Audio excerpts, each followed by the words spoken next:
And it's working now. All right. So now we are live on LinkedIn. No intro this time. Sorry, guys. Haven't had these kind of LinkedIn problems in a while. So thank you guys for joining the Vidor Locksmith Show. My name is David Gibson, and I'm your host. We're bringing to you I can't even say the intro. I've done it, I don't know, 60 times. Unlocking the secrets to success in the oil and gas industry, one interview at a time. Today's going to be an amazing show. No matter how difficult it is to get LinkedIn to be able to work with us, now that it is working, let me double check over here, make sure that the things on LinkedIn. Usually I've got like a 2-minute intro for me to do all the behind the scenes stuff that I need to do. We're having trouble streaming to LinkedIn. This may be the issue why LinkedIn's not working. So, and nobody's watching. So, all right, great. An audience of 0. This is amazing. All right, guys, here's what we're going to do. We're just going to wing it on YouTube. So let's go back over here to YouTube, click the link, click the thing, click that, click this, click that, do a whole bunch of stuff that we need to be doing right now. We're not, oh, we got 5 people watching. There we go. So click this. All right. Go back over to LinkedIn. Click this. Tell everybody LinkedIn is not working.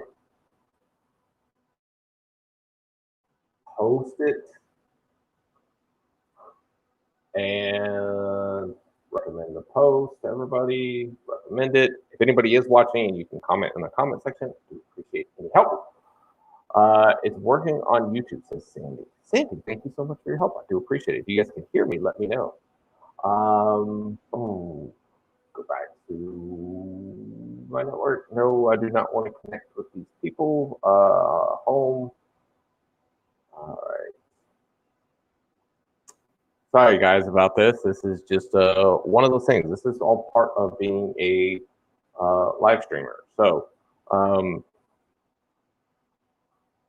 oh, wow. Actually, I think my LinkedIn live privileges have been revoked. Well, there we go. So YouTube is working. I just got a thumbs up from across the room. Wow. What a week. What a, wow, this is fun. So I just now figured out that my LinkedIn live privileges have been revoked for everybody that's watching. Thank you guys. I appreciate everybody that is here. We do plan on having an absolutely amazing show with you guys. We'll see what we can do to be able to get these things fixed. So what I'm going to do is I'm going to run a quick little commercial because that's what we need to do. Doesn't really pay the bills, but it shows everybody else some of the other content that we're working on. So if you guys haven't seen the show, and if you are on YouTube, because that's where you have to be watching this from, after you get done with this, go over and watch a couple of these videos. They are excellent videos showing you a lot of behind the scenes, behind the doors of what actually takes place in the oil and gas industry. And after this, we will be back with our amazing guest, Peter Aird, to be able to talk about all things drilling. So here we go.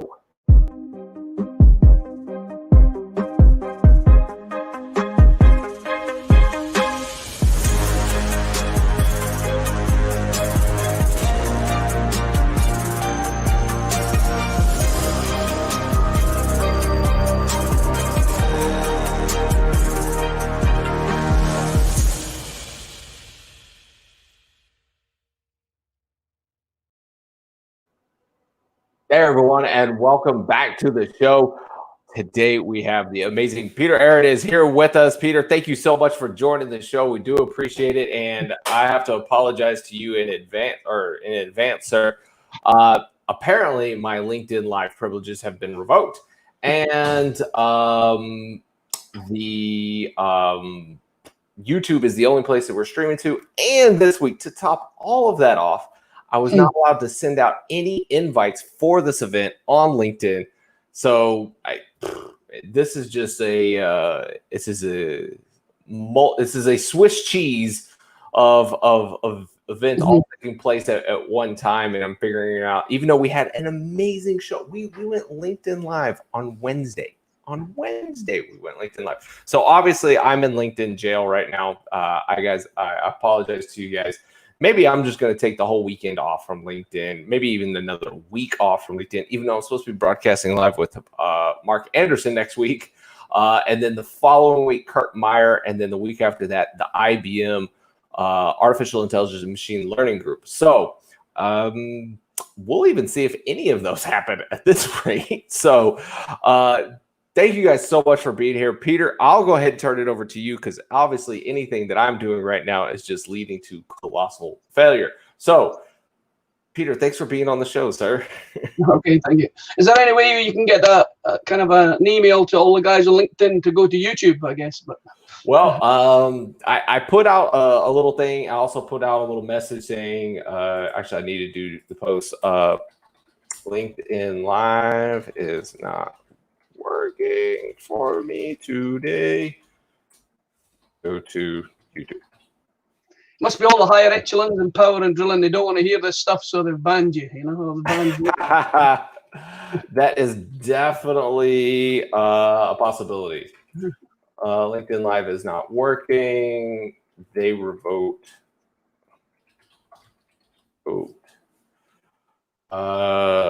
My rights to stream at LinkedIn. Thank you. So yeah, we'll get the message out to everybody and get on with the show. And then we'll get on with the show. I'll go ahead and turn it over to you. We'll go ahead and put up the roads to success. It's up on the screen. Peter, Eric, the floor is yours, sir. If you guys have questions, please be sure to throw them out. I completely forgot. Let us know where you guys are watching from. I should say this. We've already got a handful of people. We've got, I don't know who Lair is, but we've got Lair.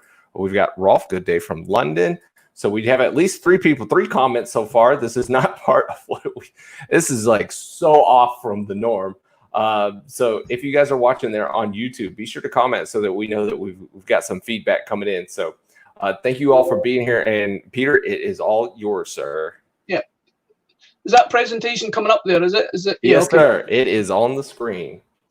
Okay, thanks everybody. Okay, I made up this little acronym, safe, effective, efficient drilling, because that's essentially what I'm trying to do here is sow some of the seeds that I've learned over my career to what makes successful drilling projects. Seems to be pretty slow in the slides to change here, but we'll get them to hopefully to work here. So I don't know what's kind of working here. Okay, is that the next slide up there? I'm kind of struggling here. Okay, so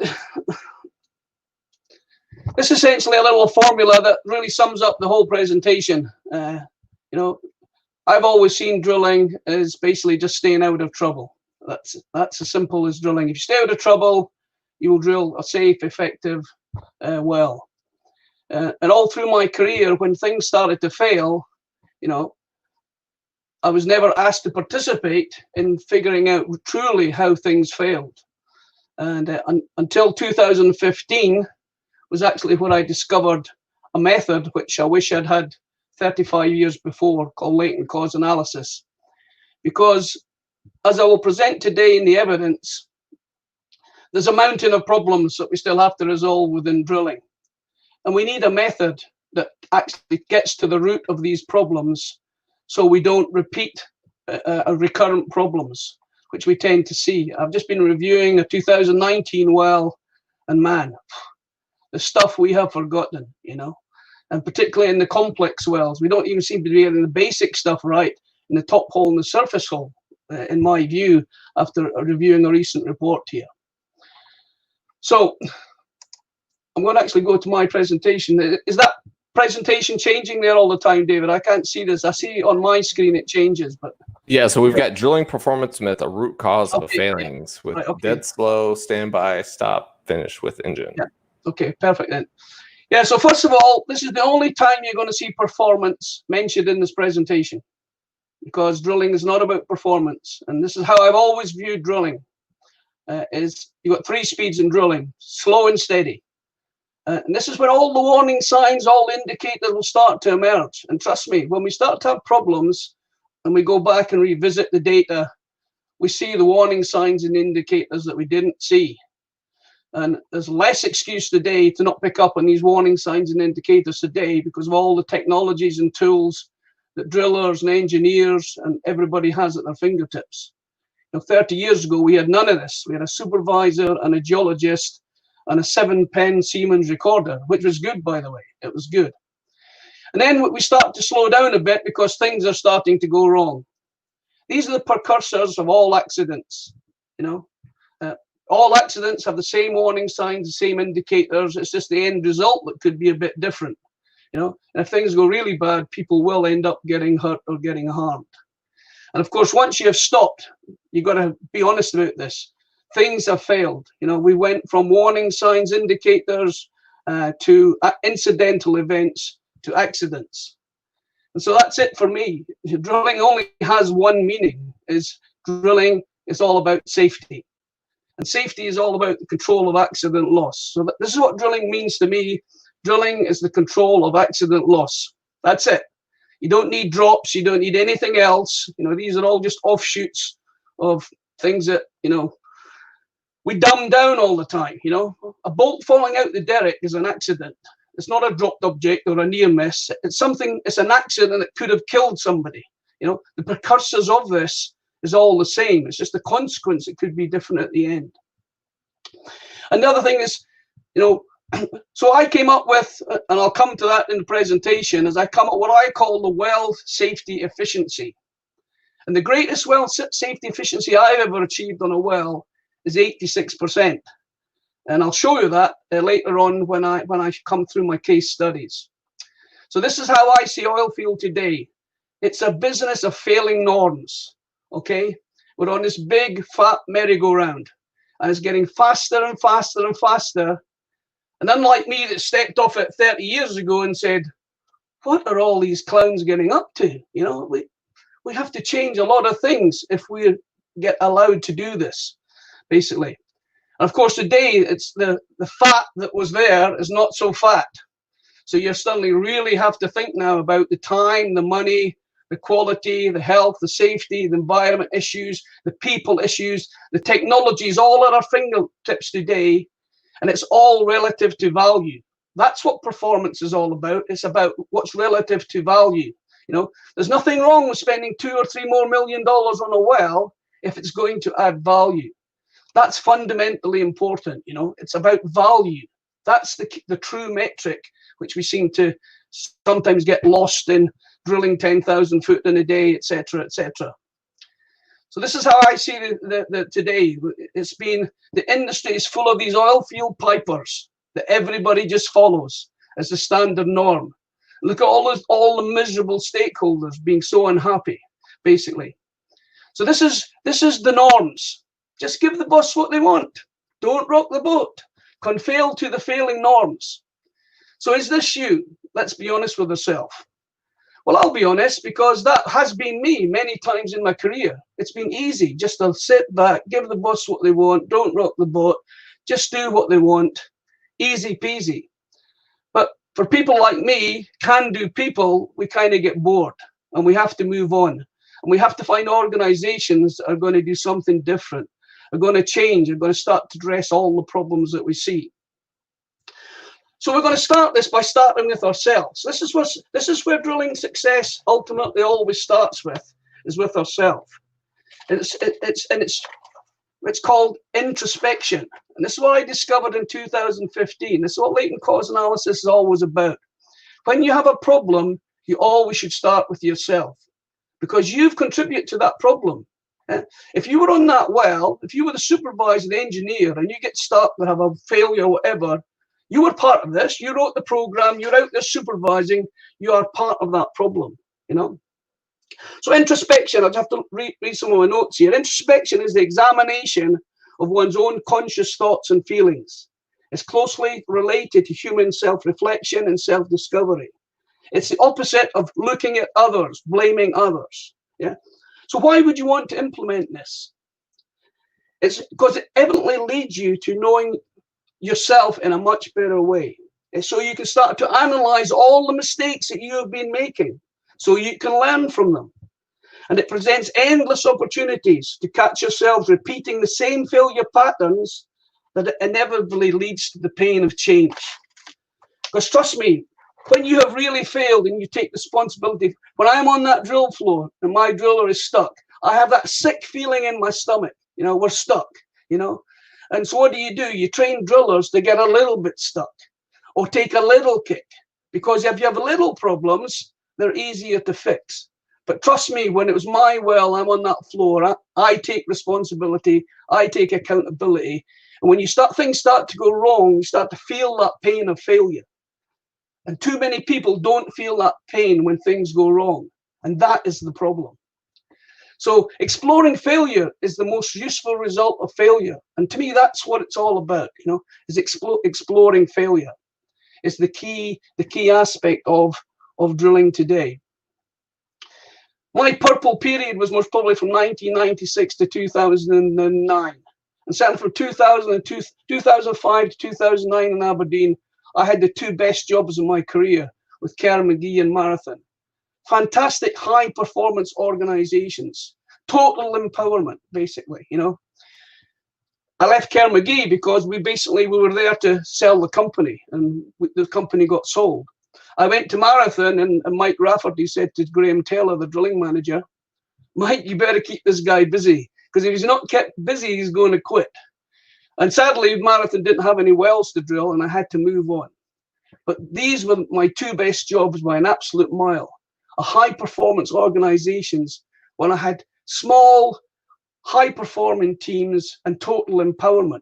That was the difference, rather than being in denial of everything the company might write down on a piece of paper, but nobody actually does or enacts. So learning about failure, this is the most important thing in my view. You know, we learn from our failures. And I actually learned this when I was a driller. You know, I remember going back to Brunei in the 80s, and we had a right competitive kind of thing going on. We were working for Shale, but we worked for the drilling contractor. And they used to always try to run us, you know, they pushed us hard to make us learn. And we had this competitive environment going on. And the hardest job I ever had by far was when I was a driller in that kind of environment. But the most important thing was every day I used to set myself a target. I had fantastic drilling crews, and they knew more about rigging up the equipment, getting equipment than I did. So I empowered them, you know.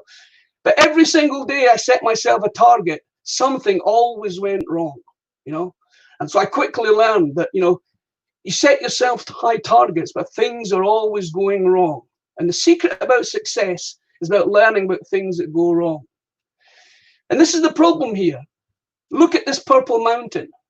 The purple part is all the things that are going wrong, which oil and gas industry, drilling organizations in particular, do not simply address. And I'll prove that through the evidence I'm going to show for you. We only look at the white apex. That is the problem. If you get to the top of that chart, you see what happens to high learning potential organizations. They get that mountain, they turn it upside down, they rip it apart, they get in there, they get into all the depth and the details of all these mountainous things of problems that can turn, you know, an unproductive organization that lacks knowledge, lacks the skills, lacks the team building to deliver, you know, a high performance organization. So it's learning from all these purple bits is the secret, and we'll address this when we start talking about the iceberg principle and everything else. This is the problem. The white bit at the top, this is today's oil field. The big bit underneath the water line, this is the oil field I've seen on the front line, and I've tried endlessly to get people engaged to start looking at what's lying below the water line. Because that's what I've seen when I was a driller. That's what I've seen when I was a supervisor. That's what I've seen in all organizations I've worked for. And the high performance organizations that drill successful wells are the ones who get under that water line and start addressing the hundreds of little things that are going wrong. So it's about people, starting with yourself. And it's about having that organizational learning culture. And I'm not going to go into that.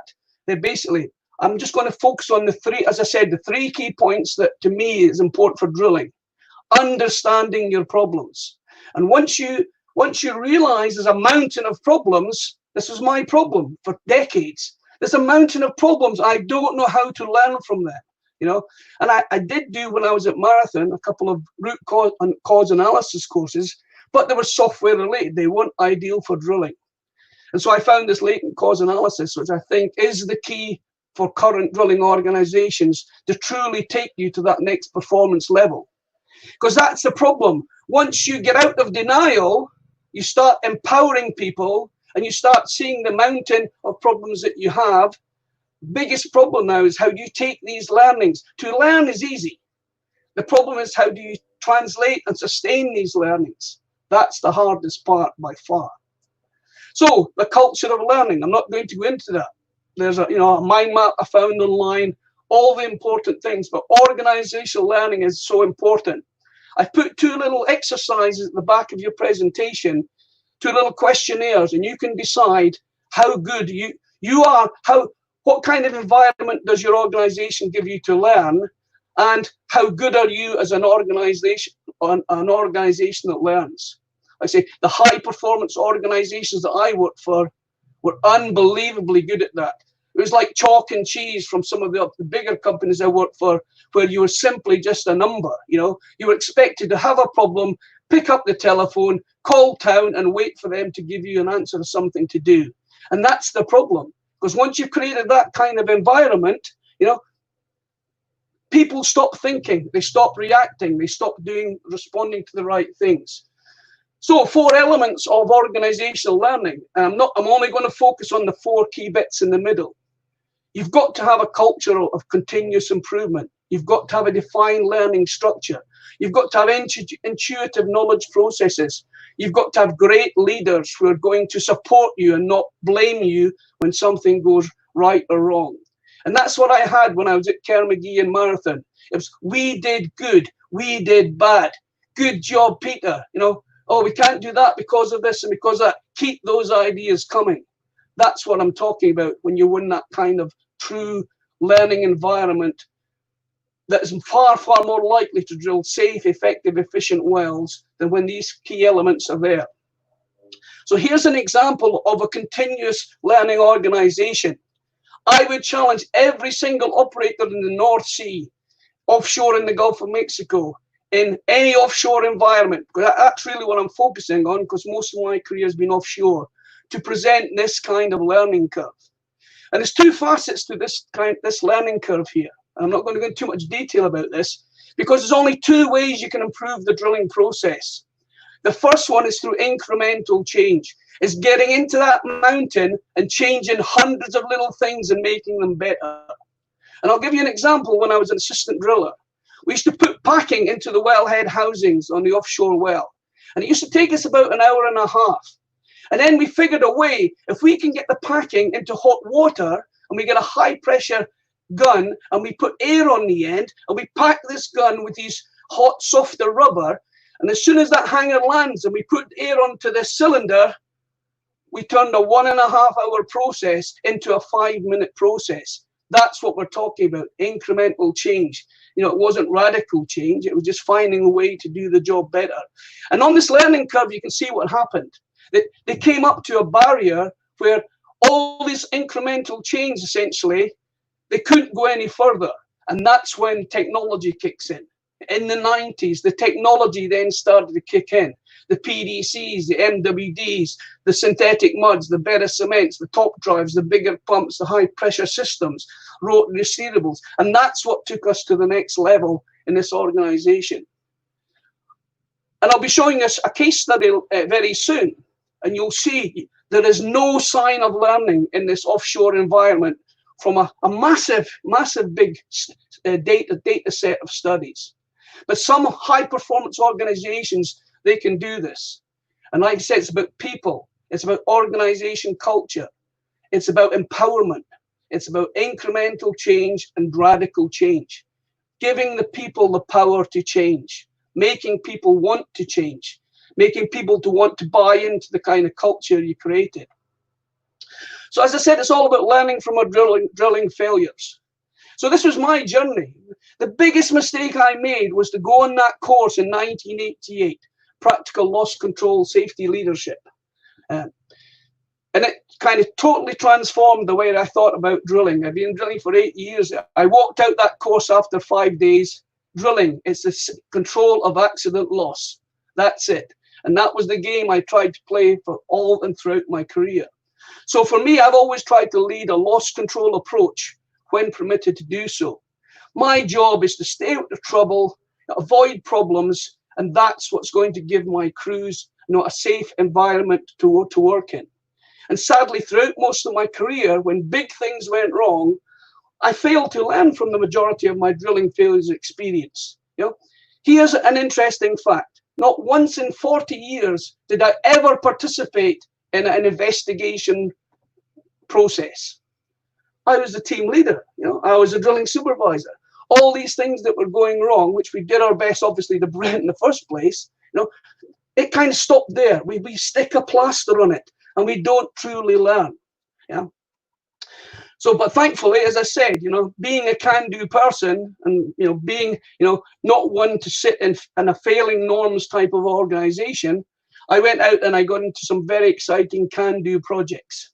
But sadly, a lot of the projects I worked on were kind of cannot, or what I call an in-betweeny project. And as I said, it wasn't until 2015 till I discovered the key skill that I was missing: how to learn from things that go wrong without blaming somebody. And trust me, you'd rather be a problem solver than a problem fixer. And we're going to talk about that a lot. Proactive prevention is far preferred to having to respond and react to expensive cures, sidetrack number 1, sidetrack number 2, sidetrack number 3. So we have to create that kind of environment for this. And before we can do that, we have to understand why things go wrong in drilling. So we have to go to accident models. You'll never see me using the word incident, because incidental means something that is going wrong. An accident is something that has went wrong in my textbook, because I follow the loss control principles. I don't listen to what American lawyers or other people want to say. Management today, UKHSE, we're all talking about incidents. They're accidents, and there will always be accidents till the day I go into the ground, kind of thing. But we've moved on from this. We've really evolved in understanding of complex wells accidents. So we've went into these probabilistic models, process models. But the key thing I want to focus on now is that dynamic risk assessment kind of models, because we have the technology at our fingertips now to truly understand things that go wrong. I wish I had this 20 years ago, because when I'm on that rig and I would have been really into understanding these real-time systems, I would have the evidence to give to my management to say, no, we're not doing this. This is what we're doing, because this is where all the evidence is leading us. So the accident models, and we'll make it a little bit simpler, the loss control model for accidents. First of all, it starts with the regulations. Major accident hazards are set at such a high level, operators don't need to report anything, because you only have to report if a helicopter falls out the sky, or you blow up a rig, or a platform goes on fire. So the regulations is a fundamental root cause of our problems. And Macondo clearly showed that the failure of management systems was a huge, big downfall in our industry. So this is where accidents always cause. It's always caused by people. It's inadequate systems, inadequate standards, or a non-compliance to them.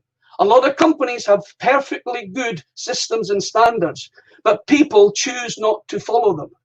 Could be another reason of the main thing here.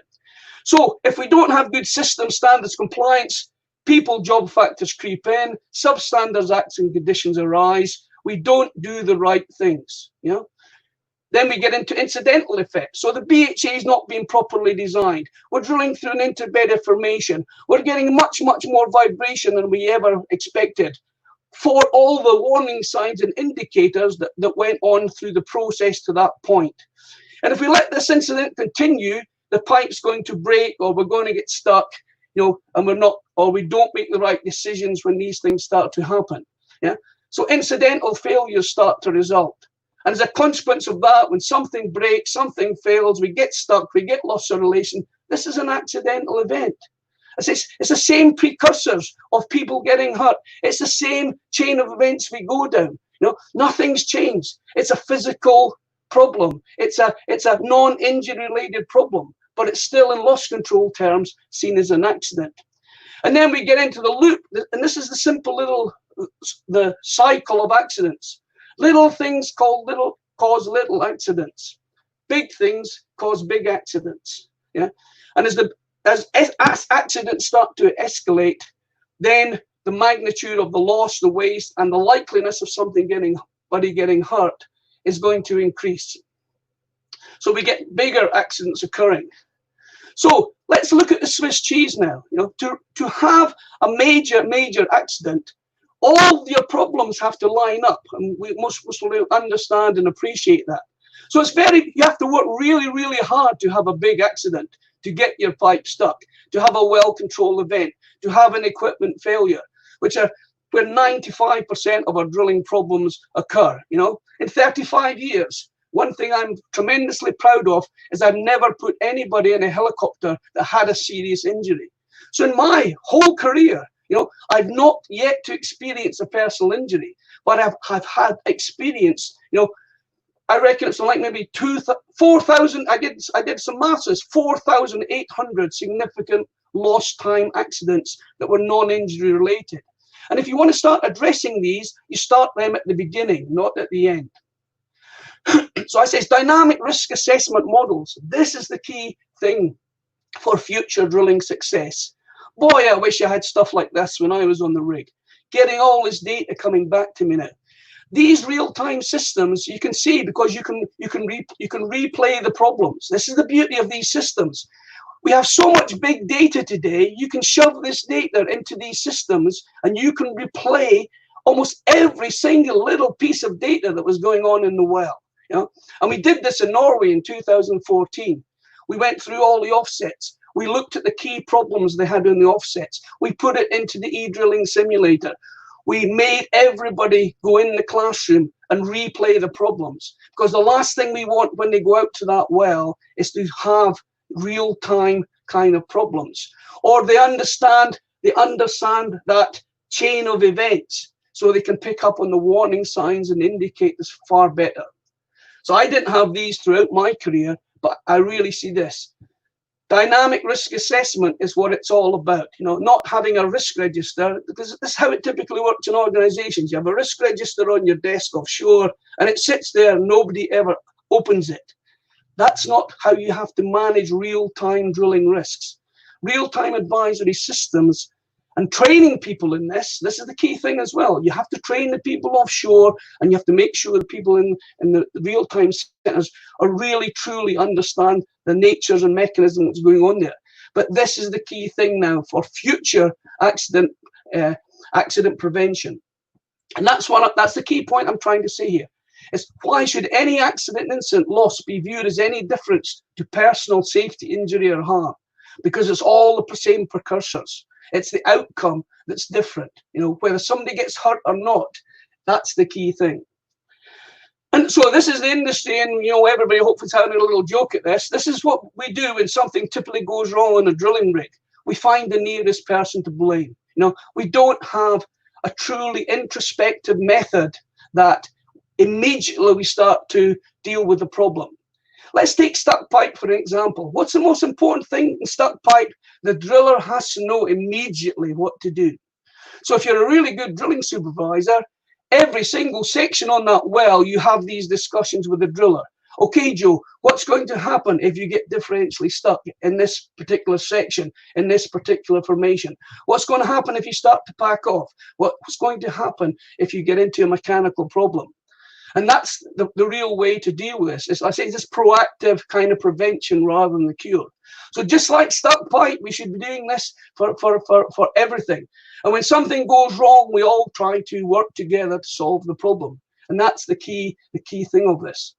So as I say, it's about taking an evidence-based approach. You know, we don't go out and point the finger at somebody. You know, it used to really annoy me, guaranteed the next day after a big event, you knew the driller was getting a warning letter from the drilling manager, you know. And what I'm seeing from a lot of these highly mechanized rigs, it's not really if somebody truly investigated these events, you'd actually be going back to the manufacturer, because the driller's already got so many things isolated on this high-tech machine board that it's actually the driller's having to do a lot of things which he was never intended to do when working or operating the system. So I'm going to introduce you to this. I'm going to inculcate you into the method I discovered in 2015, which is far too late for me, but it's certainly something that I want to sow the seeds with this next generation. It's an evidence-based approach. And it's quite simple. There's 3 P's of evidence. The first one is the physical evidence, the component parts themselves. The second thing is the people evidence. And the third thing is the paperwork evidence. That's it. How simpler can you get it? So if something goes wrong, you gather the evidence from these kind of things. And you've got to avoid bias. Why do you avoid bias? Because you don't want these key trains of evidence to be contaminated.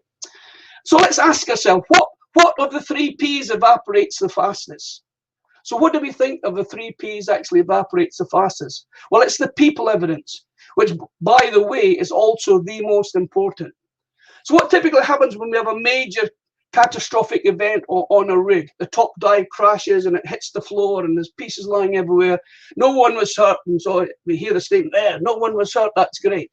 And about 4 or 5 weeks later, the investigation starts. Yeah. So what key component of evidence is already evaporated? Well, the thing is, LCE doesn't work like that because it's an introspective thing. The people there, they take immediate action just like we do in stuck pipe. And the first thing they're trained to do is to gather the 5 items. So you collect those people's statements immediately. These events happen. This is the culture you have now inculcated on your drilling rig. And this is happening, by the way, in other drilling organizations. Latent cause analysis is 35 years old. When I went to my first course in Alaska, 2 operators were in their 7th year of running latent cause analysis. They were training their whole organizations in latent cause analysis because they could see this is the secret to safe, effective, efficient operations for them. So this is the key thing when something goes wrong. This is what you can learn. You collect the people's statements. You make the well schematic. You look at and examine the relationships. You make a schedule of events. You always ask yourself what was odd about the event. If Dave Taylor or that's tuning in, that's what you need to start telling these engineers, Dave, before they come on to spread. Tell them to gather the 5 items. If you want, I'll write a little checklist for them, the things they can be doing. Because unless people bring us the evidence, we can't really help them with their problems. We need these key elements before we start investigating the evidence. So you gather the 5 items and then you investigate. And latent cause analysis, it's an introspective, it's just like the championing we did on stuck pipe. If this was a mini event, something went wrong in the shakers, the person there would do the latent cause analysis himself, gather the 3 P's, do everything himself, and take his own action. He's empowered to make the changes or to go to his supervisor and say, this is what happened, this is what we need to do. At a tier 2 floor, then the people involved, the team involved, would do the investigation. And then a big, a much bigger thing, a well control, a stuck pipe, whereby the company matrix, you have to get a more formal investigation. Then you would have basically a couple of guys go out to the rig, and you'd have a more formal thing involved. But gathering those 5 items, that's the essential key for it all. And this is the beauty about this method. It's a no blame method.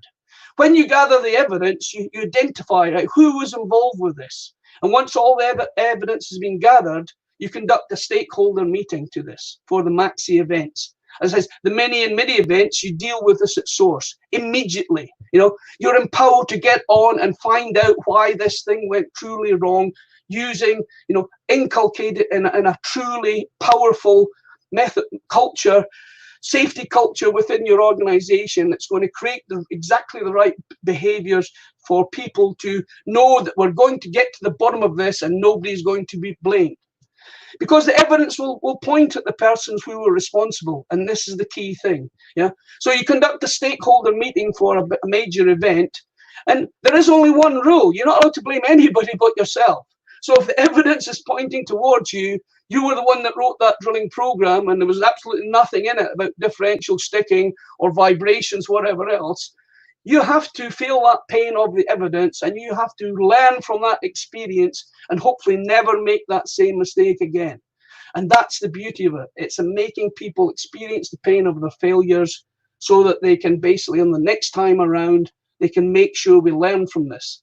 And that's what happens. And, you know, and Bob Nels, who's done this in many different industries, will show you how it can transform a company to start looking and addressing all the little small things. Remember that mountain of small things. If you don't have a method that's addressing that mountain, you're never going to be a high-performance organization.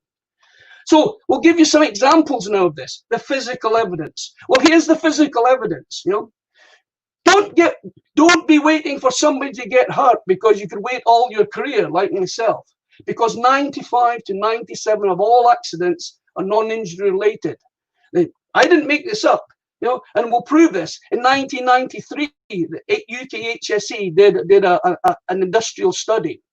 They took 6 or 7 industries and they conducted a 6-month study. And actually a North Sea platform was included in this. So in 6 months, you can see there was 1 fatal or serious injury, there was 11 minor injuries, and there was 441 accidental events. And you can see, if you actually take a percentage there, 97% of all accidents, this exactly the same precursors, exactly the same kind of conditions and situations that eventually lead to failure, you know, all have to be investigated and reported, basically. And essentially, there's only 2 types of evidence. There's direct evidence. The top drive is on the drill floor in pieces. You know that there's been a failure there. But it's all the circumstantial around this, the people, the paperwork, all the other bits and parts evidence that you have to gather to truly get to this. So we'll give you, you know, if you don't believe me, I'm going to give you a case study now. And actually, this is a 2016 study. If anybody wants this report, send me an email and I can send this to you. So this was a study that was done on the east coast of Canada. It was 167 exploration wells drilled on the east coast of Canada from 1974 to 2016. So you can see 112 of these 167 wells were the data was examined in the conventional kind of drilling metrics that we use. So this was the results, basically. You can see that if you want to improve drilling performance, that's great. You can see 23% of the total well time is improving drilling performance. But even reducing that by half is not going to make a huge indent into the overall safe, effective drilling of your well. Because drilling, you know, based on this 40-year study, is basically, you know, only 1/4 of the total kind of drilling time. NPT, you can see, is actually only 1/7 of the total drilling time. So simply addressing your non-productive time problems is not actually going to solve all your mountain of problems, because 75% of your productive time is basically not to do with these big kind of things that go wrong. Yeah, and the drilling is only 1/3 of this as well. So this is the kind of total results from this. And if we look at a breakdown of the non-productive time, what's the only thing that we're required to be competent in is we all have to go out and get a well control certificate. And this used to always amaze me, because particularly in most of the North Atlantic environments, you know, east or west coast, well control is actually a very, very low down piece of fruit on the cherry tree kind of thing, you know, as can ably be seen here. You can see wellbore and fishing 16 times more likely to have problems, accidental loss, than the well control itself. And if you add things together, you can see basically that 26% of all NPT is equipment related. If we add the wellbore fishing with the casing and cement, which is most probably also wellbore related, you can obviously 20% were wellbore related and 26% were equipment related. And you can also see in this particular environment, you can see over the 34-year period, because as the oil plus fluctuated, obviously a lot of rigs spent their time in the autumn and the winter on these wells, and then they incurred these huge downtime costs because of this. And also you can see in this particular region, there was obviously problems with ice as well in some of these environments. And the average well time you can see was 106 days. The total days on this, it was 32.5 years of drilling. So that's the extent and depth of this study kind of thing. Yeah. Let's look at some of the case studies I'm going to show you later. So 106 days was the average well time. So I'm going to give you a few examples of some wells we drilled in 1999. In 1999, I was asked to put a plan together for 2 Norwegian exploration wells. We drilled both these wells in 25.5 days. One well was in 16 days and the other day was in 9.5 days. This is the first anchor to the last anchor. In 2005 to 2009, drilling North Sea exploration wells, we consistently drilled wells in about 15 days to a Cretaceous sandstone target. So that's where, you know, the excellence of drilling can take us, based on this study and, you know, some of the incredible achievement that teams of people have actually achieved on this. And we'll come back to that in the second half of the presentation. And of course, geology plays a huge part in drilling performance. And you can see in the classic kind of rocks we go through, as expected, you know, drilling the tertiary formations, we tend to drill much more quickly, more effectively, more efficiently than these kind of the older rocks as we go deeper and deeper, as ROP tends to slow down. So undoubtedly, this can vary from region to region, so we'd always have to bear this in mind. And it's no surprise if we're on land in the shale wells, we're drilling claystone for, you know, thousands and thousands of feet, and that's the reason why we can have these pretty much, you know, what are seemingly very, very high numbers. I put this other graph in here because this was a real big find for me from this study. This categorically shows you that when you're using a synthetic-based mud versus an oil-based mud, once you go into the Cretaceous, Jurassic, Triassic formations, you can see the overwhelmingly different performance you get between the oil-based and the water-based mud. And it's a kind of a no-brainer. If you've got quite a few thousand feet to drill here and you're only drilling 36 meters per day, that's going to take you a lot of days and a lot of money to get through the section.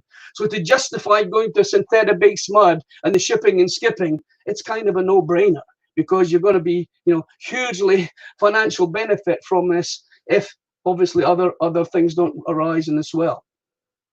So some of the I've kind of broken parts of this study. This is a huge, big study, and there's actually well summaries for all 112 wells within this report. Unfortunately, it doesn't go into too much depth and detail why things went wrong. It just tells you basically the extent of the problems. And I'll keep repeating myself on this. It's easy to get to the true extent of your problems. The hardest part is to find out actually why things went wrong. Hence why, you know, organizations need a far better investigative method to truly understand their problems. So I split these last 6 slides before we kind of get to the break here on basically between some wells that were drilled between 1970 and 1984, and then we're going to do a look at another region where they drilled wells from 1974 to 2016, and I've kind of split that in half. So between the 70s and 80s on here, you can basically see on the days on the well and on basically the drilling days, where is the learning curve? You know, there is no learning here. You know, the curves are going in the wrong way. If we look at the average rate of penetration on these wells, we look at the non-productive time. All these wells are in chronological order, by the way.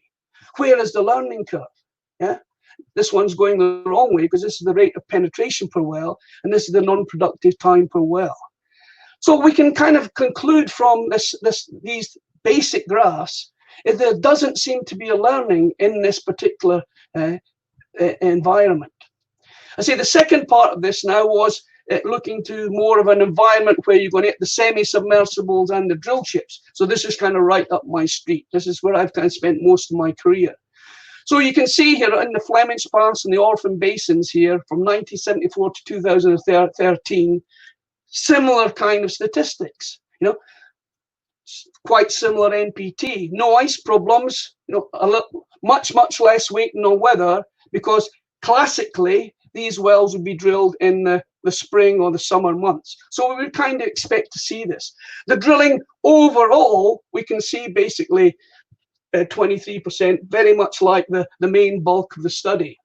But we're going to split it, and you can see now there is signs of a learning curve here. So the days on the wells do seem to be going down over the period, which was what we should expect. All the technologies, all these new generation of rigs we have, all this knowledge and understanding that we should have been gathering and learning from, we hope to see some kind of learning curve. The whole problems themselves, you can see here basically.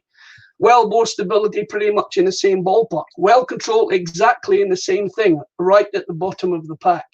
Waiting on weather quite significant because again, this is a harsh operating environment.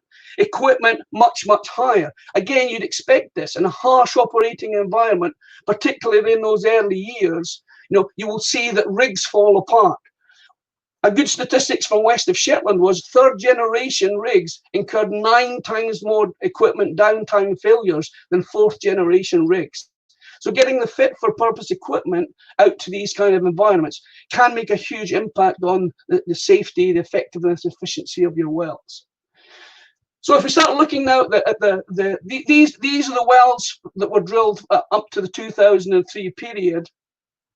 You can see that the curves now are starting to go in the right kind of way. So this is good. We're starting to see some indications of learning improvement on these wells. You would think that, but we have to take all the evidence into mind. The total drilling time per well, the average ROP well.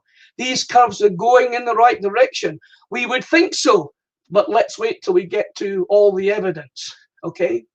So we've looked at, said that these are the pre-2003 wells, and here's the post-2003 wells. Yeah. So what do we see here? Well, we see, as expected, we're drilling the hole 3 times more efficiently, because in the last 20 years, the drilling technology has drastically reduced the time we spend drilling on the wells. But you can see in the pre-wells, we were actually drilling a lot more footage, on a lot more meters on these wells, 4,300 meters average. The post-2003 wells, we're only drilling 2,800 meters, hence why there's such a big difference in the average well times. Yeah. What we should be looking for is we should be seeing far more meters per day on these modern wells, but we're not. What we should be seeing is far more reduced lost time on these modern wells, but we are not. And even more, as I said, to most ram that kind of nail into the coffin of all this new technology and why we're not improving is, as I said, we're drilling wells 3 times faster. The weather time is reduced by half. So what's going on here? Where is the learning? So this is the industry kind of things we're in. So hopefully by now we're starting to see that drilling has a lot of problems, and we don't truly really be getting to the root of how to learn and develop from them. So we can take some questions now before we go into me kind of explaining now what we think's really kind of how we can, my kind of views of how we can guarantee we're going to drill safe, effective, efficient wells. So we're still there, David? Yeah, I'm still here. I want to thank everybody for sticking with us through this slight difficulty of not being able to broadcast live on LinkedIn as I would normally do. So I'm doing my best on this end to be able to get everything working normally. It's definitely thrown me off of my rhythm of being able to communicate with everybody. In the time that Peter was talking, I was able to submit a request. We're still here, David? Yes, I'm still here. Are you there?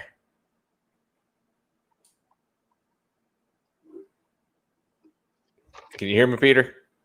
If you guys can hear us, then feel free to be able to comment in the comment section. That will help us out exponentially right now. So, Peter, if you can hear me, give me a thumbs up or... Oh, okay. All right. Good. So we do have a couple of questions. We're starting to get more people kind of rolling in and being interactive. Like I said, guys, thank you guys so much for doing this. Let's see here. Where was it? I just had it. It's usually when you guys make a bunch of comments, everything kind of starts scrolling through over here. So it's a little bit harder to find some of these. Well, there we go. Okay, let's see if we can do this again. I don't know why some of these. Oh, here it is. So Franz asked, cooperative learning versus finger pointing, keeping jobs by hiding things before valuing learning. What would be the best approach, or what would be the approach? Sorry. Well, so you've got to create this kind of, I'll give you an example. When the best way actually when I was at Kerr-McGee. When I was at Kerr-McGee, everybody knew, all the service companies knew, as soon as something went wrong, that problem was going on to a non-conformance list, But they also knew that when nobody's out to blame them, because this is the way we conduct our business. So this was a true. The first time and it was one of the reasons I went to this organization, was everything gets put on a piece. So every problem kind of gets recorded, because we know that's the secret to everybody improving, and these particular operators, they'll be very, very supportive in helping the Schlumbergers, the Bakers, the Halliburtons solve these problems, because it's your problem, it's our problem. And only by working together, collaborating together, getting away from this blame game, improving our process, either by incremental improvement or by doing something totally different. But there was no hiding. There was no hiding anymore. And the people on the rig knew that we weren't going out to blame them. And the other thing was, it's about commendation and correction. At the end of the process, there's two simple things you can do. You can commend people. The drilling industry is not good at commending people. There's tons of ways you can commend your workforce, and we're not good at that. And then there's the correction, and the correction, again, it's a more proactive kind of response to this, to say, hey, Joe, do we need to train you? Do you need some learning? Do you need better tools? Do you need better this? So commending and correcting comes hand in glove, rather than getting away from this, you screwed up, don't come back next trip kind of thing. What I did personally, I started to run people on. So this is what I did. You're coming back next trip, Joe. You run on. You have to come back next trip. You have to show me that you're never going to make a mistake again. I want you to come back and show me that you've learned from this failure, So that's what I did. I started running people on, and I've never run anybody off in my career, ever, because I'm part of the problem, and I accepted that.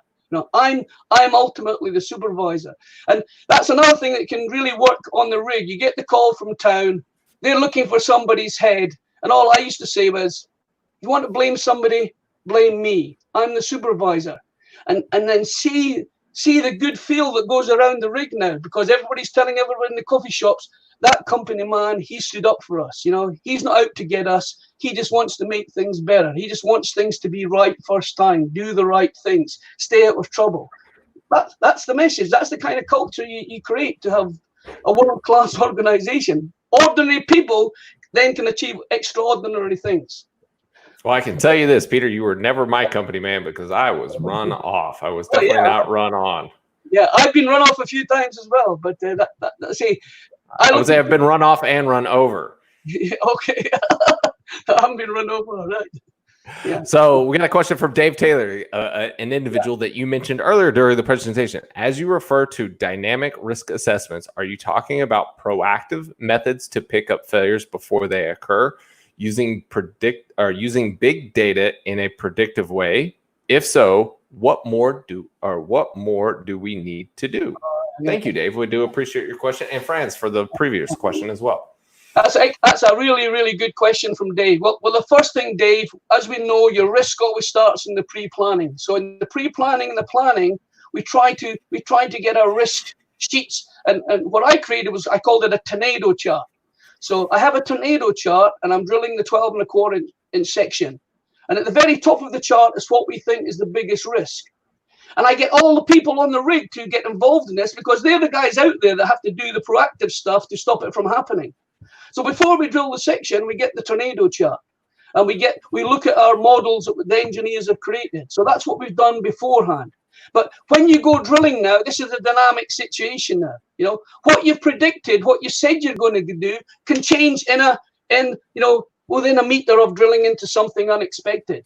And that's what we're talking about, the dynamic kind of risk assessment. Yeah, and this is where the real-time systems, I can see, we've always had this data, but we've never been able to use it that well. So it's a bit about it's keep doing all the good things we're doing, get people involved early in the project. See, the best thing that happened to me is they took me off the rig in the 90s. They put me in the office. I got involved with the planning with the well geologists, and by the time we went out to the rig, you know, we were part of that plan. So we had that intimate knowledge. And when something went wrong, you know, we gathered the data, we called town, we got their support, and we hopefully then we made the right decision. So I don't know if that helps Dave or not, but that's kind of how I see the answer to his question. You know, so but this is the problem in drilling. It's a dynamic situation. You know, a risk register is not going to solve this. It's how you can. The best way I can describe it is an American superintendent told me, you start a discussion, Peter. You know, so you see something is not quite right. You have all the things at your fingertip, what is supposed to happen. The numbers are way off. You slow down, you pick up off bottom, you start that discussion. That's what I'm talking about before you drill yourself into a bigger problem. Excellent. So the next question is from John DeWart. He's been on the show before. He's an avid listener and audience member. It was actually one of the people that recommended that we do bring Peter onto the show. So thank you, John. We do appreciate it. Says question, these tools can be established in stable organizations. Many drilling operations stop and start with new people. How do you sell the front end loading cost to oil company management? Yeah. Peter's licking his lips at this one. No, I've worked with John on projects like this. And what I would do is I would just show them the wells where we've taken this approach and always delivered as planned. That's what I would say. You know, every time I've been involved in a project where they've taken me off the rig, they've invested me to be in that office with an ops geologist, with a tool pusher, with the service hands. Every single time we went out and drilled that well, we delivered as planned. So to me, the well's data, the well's evidence categorically will say, you know, you do it this way, you're more likely to guarantee that you will deliver as planned. And that's, I say, this is where it always fails. You know, you give the management the evidence and then they do something completely different. That's the problem. They don't want to engage with the evidence, you know, or the truth of all matters, basically, as you know. So final question before we move on. So Eric is also one of the people that is, I would say, a fan of the show. So thank you, Eric, for all of your support. It says, you sure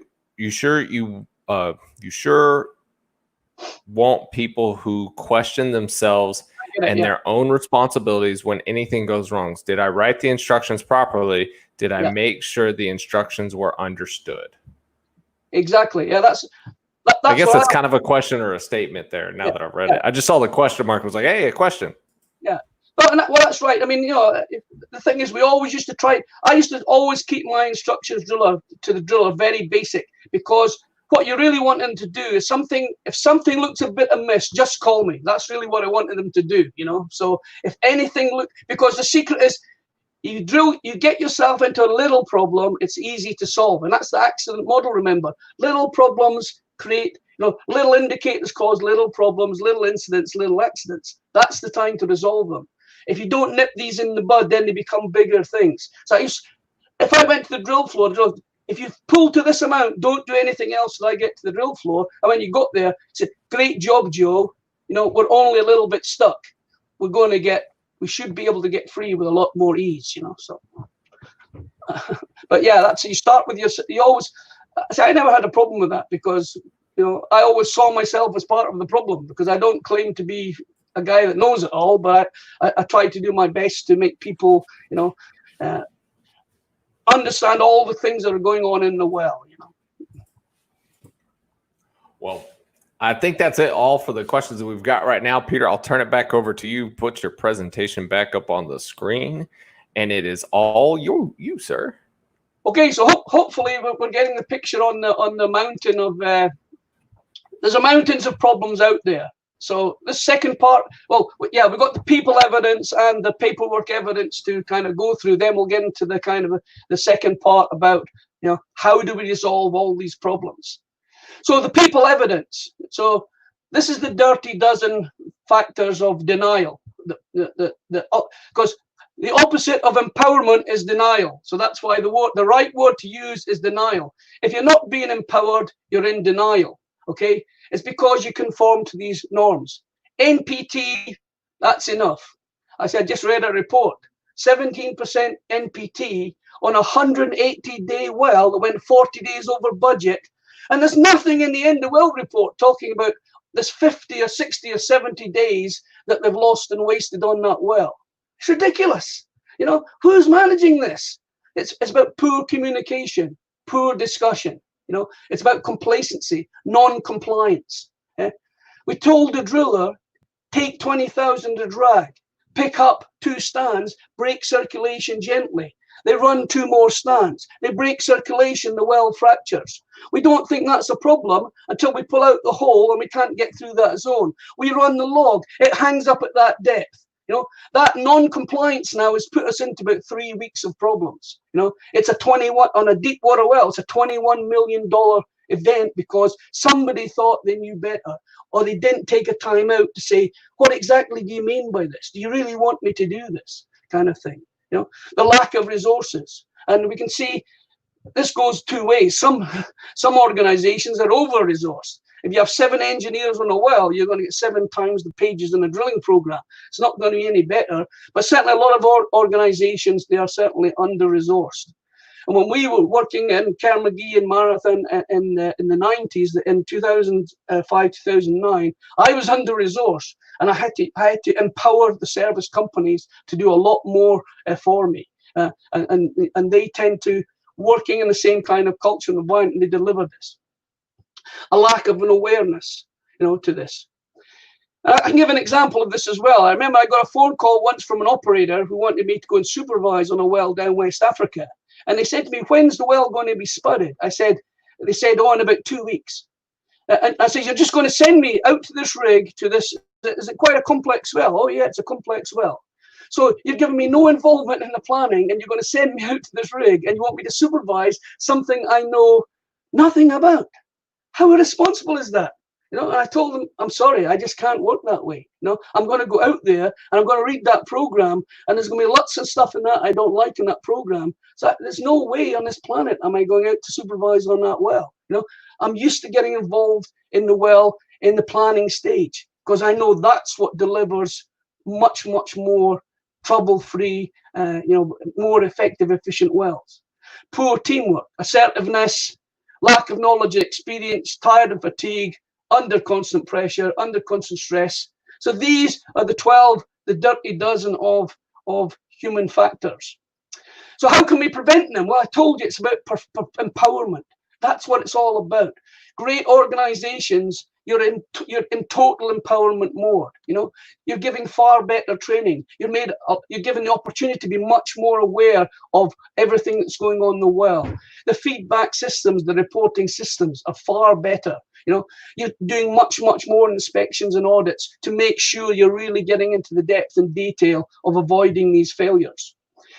I mean, a good one was when we worked with John Thorogood and we went through all offset wells. We could see logging while drilling tool failure was the biggest problem. So how did we address this? You know, we went into the contracts, we changed the contracts, we assigned people to the tools. You know, we did a lot more depth and detail on this inspections and the audits and the paperwork to make sure that none of these tools would fail. And we drilled 6 exploration wells with 5 different rigs, and we did not have one LWD failure on all those projects. You know, so that's what we're talking about with this. Wider skill set development, and particularly today with all this technology, not only do the drillers and the supervisors and the engineers, all the service companies need to know all the basic stuff, there's so much more for people to get up to speed with nowadays. Greater education, knowledge, experience, better decision making and problem solving. And again, this is where the real-time advisory systems, all these artificial intelligence, all this kind of digitization, I get this. This could hugely benefit people to be able to make better evidence-based decision making, because that's, you know, what I'm advocating here. And as I said, we have to get better at learning. We have to start investigating this mountain of problems, which you will see coming very soon, we simply do not address enough or not. So if you're really struggling with looking at yourself as part of the problem, accepting failure is going to be virtually impossible, as John Hahn kind of pointed out here. So I want you to think about these 7 things here, exactly where you are now in this industry. So in your organization, you know, how good are they at doing all these things? And then I want you to take the survey and just through the email system or whatever, send us your rating. So how confident are you that you can apply all these proactive, preventative, human factor measured as listed on the previous slide? You know, so where do you sit here? I say I didn't find latent cause analysis till 2015. So I was really struggling with how to learn from things that went wrong. So that's where I would put myself as. So 40 years in drilling, that's where I see myself when it comes to truly, you know, do I have all these necessary qualities, human factor qualities, to make me a better person to be able to deliver safer, more effective, efficient wells? Because if the truth be known, we weren't really given much training through the 90s and the 2000s. I was given fantastic training in my shale days, but beyond that, most of the training you'll see on my CV, I actually paid to do myself. A lot of the courses I did, MPD, advanced casing design, all these kind of higher tech stuff, I actually paid out of my own pocket to do this because I knew I needed to be higher up on these skills levels to understand the complex kind of problems we're getting into. So, like I say, give us your rating, send it in to us, and then the final 3P of paperwork, the paperwork evidence. And so we have this mountain of paperwork. All I know through my career, 35 years, we've had so many organizations and reorganizations, there's far too much paperwork. And a lot of it doesn't add value. I'll give you a case. When I went to Kerr-McGee, the first thing we did in Kerr-McGee in 2005, we virtually deprocessed everything. We challenged everything that everybody was doing, and we says, you know, if it's not adding value, why are we doing? And virtually we got rid of tons of stuff because it was all about putting power back to the people, cutting out all the unnecessary stuff that's making people just go into denial mode, not empowerment mode. And the whole thing about empowerment mode, when you wake up in the morning and you look in the mirror and you know you're doing that job and you know you are responsible and you're accountable, it energizes you, it enthuses you. And as a consequence of this, people tend to deliver much better and are much happier and a lot less stressed in what they do. So the paperwork is a lot of the problem. And it starts, like I say, right up in the regulations. The regulations is a big problem. You know, when I go to anywhere in the world, the first thing I do is, what is the local regulations? When I look at them, I just think, it's all been written so people just have a cushy job, a cushy life. They're not looking after the taxpayers, you know. And I go to the company standards and the company risk matrices. You know, it virtually asks you to do nothing, you know, and that's the problem. Trust me, there's huge problems in the paperwork. And every time you will have a major event, you will see the driller's instructions, the drilling program, the supporting documents. You will find key threads of evidence there that were all part and parcel to the problems. So the seed route to excellence. So it's really all about 3 things. The MMC are calling it is, if you don't measure the well's evidence, then how can you manage it? And if you can't manage it, how can you be in total control of where things are going to more likely go right or more likely go wrong? And this is the key thing here. So this is what I'm saying. You need better, smart, real-time evident measurements are worth 1,000 expert opinions, you know. Like I say, I've just recently reviewed a well in the North Sea, and you can see, why are they going with a motor? You know, because service companies don't make money unless they get their tools in the ground. And I guarantee you, I can give you rotary assembles that have drilled 15 times faster in these same formations without a motor. And then I look at the nozzles on the bit, and I'm thinking, where is the numbers to justify these kind of numbers getting put into these drilling programs? Yeah, and as I said, we have to change the metrics versus the typical NPT, the LTIs, the target zeros. You're never going to get a well accident free that's anywhere near zero. And I'll prove this to you when we come on to some case studies here. So we're barking up the wrong tree when it comes to our metrics. That's what I'm saying, And barking up the wrong tree is meaning to do, consider, or pursue something that is totally wrong. And that's what I saw in the 90s. NPT is meaningless. Why do we do this?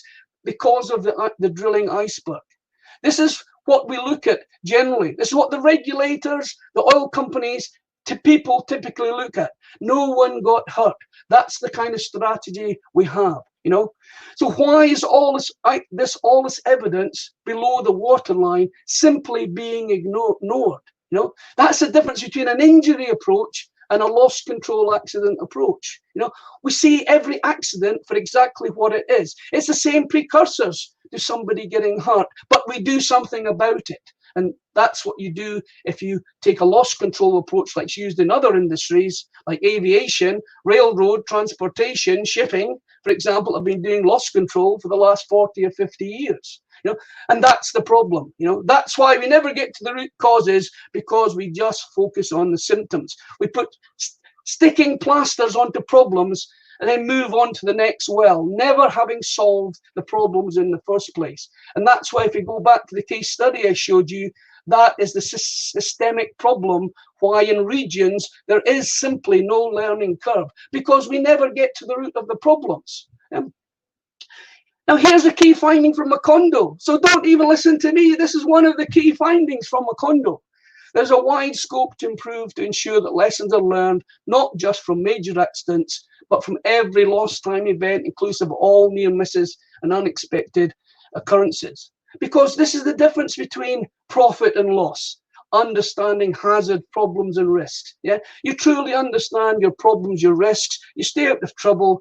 You're more likely to increase your profit by reducing your loss. And that's exactly what happened in the steel industry in the 60s. They took a loss control approach. They can demonstrate in the loss control books you can read over a 25-year accidents declined consistently and profitability went up. So this is the systemic problem in our industry. We don't measure, we don't manage, we don't correct. And so that's all I did. I just take a very simple view of this. Well, safety is simply the control of all accident loss. And I came up, after I did my MSc dissertation in 1998 to 2002, and there's a slide coming to this next, I came up with 3 simple formula that I use to assess the extent of loss and waste on any well. Send me your well data. You send me your well data and it's coming back to you 3 times your NPT, guaranteed, using these simple little 3 metrics. The total well time is the productive time plus the big accidents, the big things that go wrong. You have to separate them from the rest of the productive time, otherwise you're contaminating the day-to-day data. So the big things have to be separated. And according to your company policies, you should be investigating them. And if they're not coming up on the risk matrix, then your risk matrices need to be changed. That's another problem, In fact, if I was put back into a position in Aberdeen, I would have a different risk matrix for every single whole section. That's what I'd be doing. It's almost like a Raichi chart. I'd have a risk matrix for every section. So that when things come up into the right kind of box, we make sure we investigate to absolutely categorically look at the evidence to find out why things have went wrong without blaming people. And of course, the productive time now is the technical limit time, or I'm calling it the managed loss time. And in that, there's 2 more loss components. There's the day-to-day loss, all these little things that are going wrong. Your swabs, your liners on your mud pumps, the valves got stuck, all these little day-to-day things. The Kellycock gets stuck, it has a valve problem, there's a shaker problem, etc., etc. And then there's all the invisible loss, which could account for 15 or 20% of your well. And if you're not addressing these, you're never going to be drilling highly efficient wells. And then the well safety efficiency is simply the managed loss time divided by the total well time. So for the last 22 years, this is what I've been doing. And for standard offshore wells, this is the number. A standard typical offshore well in the North Atlantic, West or East, Norway, and a lot of other regions the well safety efficiency is going to be 40 to 55% of your well. So what I'm saying is, on a standard offshore norm, 45 to 55% of the well has been lost or wasted. And it's 2 to 3 times the NPT number, which is not surprising, because if we go back to the case study I showed you in Canada, of the 75% productive time, none of this is getting recorded as NPT. NPT is only what people want to be recorded. Yeah, even in that HSE study I showed you, that was only what was reported. It's not everything that's been lost or wasted, or everything that might have happened. That was only what was actually physically reported. And then the management. I'm not going to get into project management in any shape, means, or form. Let's just look at the typical Deming's continuous improvement cycle. The plan, do, check, and act. All I'm saying is, if you put me back into a senior drilling engineering role, because this is what I did in the same role in Aberdeen, 2005 to 2009, I was empowered to introduce loss control and a method to investigate into everything. So I didn't change the management systems, I just integrated loss control and investigative methodology into this to close the loop, to make sure no stone is going to get left unturned now. Because I truly understand from my AD and drilling years that absolutely world-class drilling performance comes from looking at absolutely everything that goes wrong. So if you're not doing that within your management systems, and people are not physically buying into this and doing it, then you're going to fail. Yeah? So if there's failure to check and act, typically is the areas where this breaks down. And this is some of the definitely the root causes why organizations are not learning. And then finally, the control kind of factor. Yeah. And this is quite simply explained as loss control always starts at the beginning of the Swiss cheese. This is where you need to be picking up the problems. Yeah. Let's look at the stock behavioral system. How many operational cards do we see going in about the well? 0. That's the guaranteed number you're going to see. Absolutely 0. I quit a job over this in 2011 because I had an emotional outburst on the rig. All these things that I was seeing that should have been getting stop carded, nothing was. And then there was a big hoo-ha, and I got 7 daggers put in my back, and nobody supported me in the company office, and I had no choice. I'm the only one that truly understands safety here is by addressing all these things in the beginning. So if you're going to use a stop program like it should be, don't manufacture it till it becomes a goody good card exercise, because that's what management have made it out to be. 99 goody good cards, and maybe 1 card goes in about the technical stuff. Look at the evidence. 95 to 97% of all accidents, according to HSE and the PSD, are what? Non-injury related. Nothing to do with people. And that's the problem when it comes to control. We spend 95 to 97% of our time looking at personal injury, and we virtually do nothing about the 95 to 97% of stuff that starts to happen right at the beginning of that Swiss cheese. So that's the problem. All these little mountain of little things, if you're not capturing them, bigger things are obviously going to result out of this. So there's huge gaps here. There's huge root causes. It's all in the evidence. And so, how are you going to do success here? Well, this is what drives successful organizations. Yeah, this is what I was doing in 2005, 2009. Every single thing we identified that was going wrong, we put it onto a list, and nothing got left. No stone got left unturned. Nobody's getting blamed. It's a collaborative, communicative kind of environment. It's about people who can look at themselves, can-do people who are empowered to change. Yeah. I mean, when I was in the North Sea, I got the plaques here. I had 3 North Sea firsts, 1 world first, because I was allowed to implement change. Yeah. Many organizations are still struggling to do any technology in a lot of the mature areas because people simply will not change. They're all in denial. They work to the common company standard norms. Yeah? All incident accident loss is proactively measured, managed, and controlled. And we go out to prevent the problems, not try to get into the bigger problems to cure them.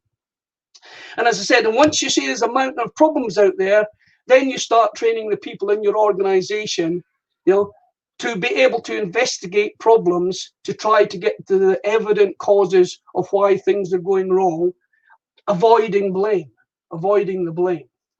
So we're going to give you some, if you don't believe me now, I'm going to give you some projects now, what I call the can-do projects. And I said 1996 to 2000 was my real kind of can-do era. The first thing was I got asked back to BP to go to the Foynehaven Phase 1 drilling. And I was a supervisor with Oliver Tomlins. And we looked at the appraisal wells and we quickly concluded, man, they're doing some back reaming on these wells. So we banned back reaming on the wells. You know, the rig turned up on location and it was falling apart. You know, the rig should have never left Invergordon, but we got the safety inspection report about 2 weeks after being on location. So we had a rig that was falling apart. We patched it together. We got it working. But we drilled in completing when it looked at the physical wellbore part of the well, it was done incredibly well.